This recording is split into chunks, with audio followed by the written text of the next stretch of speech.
عليكم. اليوم معاكم تحدي المعلومات عن عالم الحشرات. لقيت حجرة رقم قاس. نشوف مين بده يبدأ، براء أو لنا. حجرة ورقم خاص. أنا رح أبدأ. حشرة بتمص دم الإنسان أثناء نومها، وتترك تحت الجلد لعاب يسبب الحكة والحساسية. اسمها حشرة بق الفراش. معلومة الدور براء. حشرة بين الدبور والعقرب، شو اسمها؟ شو اسمها؟ طبعا حيكون ذباب العقرب. معلومة مفيدة وقوية. 1 2 3.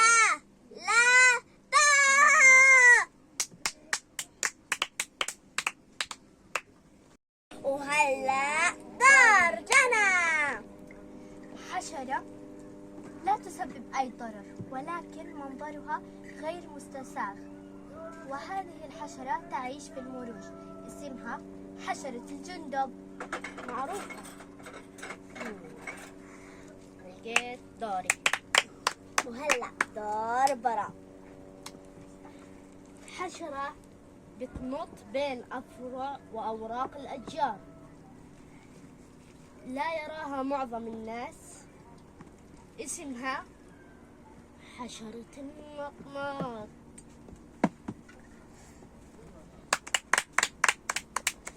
وهلا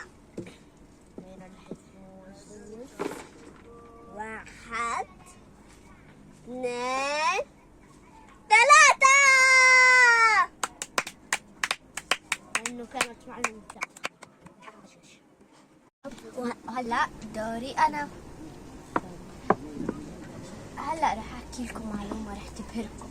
عناكب لا تنسج شباكها للاصطياد الفريسه، بل تقوم بالقفز فجأة على الفريسه وتهرب من الفريسه فجأة للهرب من التهديدات. ولها 8 عيون. اسمها العناكب القافزه. معلومه قويه. وهلا دور براء. حشرة تنتمي إلى مستقيمات الأجنحة. وزنها يزيد عن 70 جرام، وطولها 17 سنتي، واسمها ويتا العملاقة.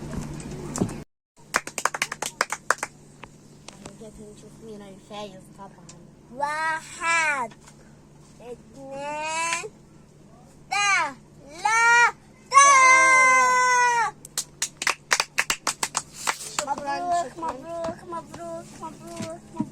معلوماته كانت أقوى. تابعونا في عالم معلومات جديد، راح أفوز أنا عليه. لا تنسوا تحطوا لايك وشير وسبسكرايب. مع السلامة. باي.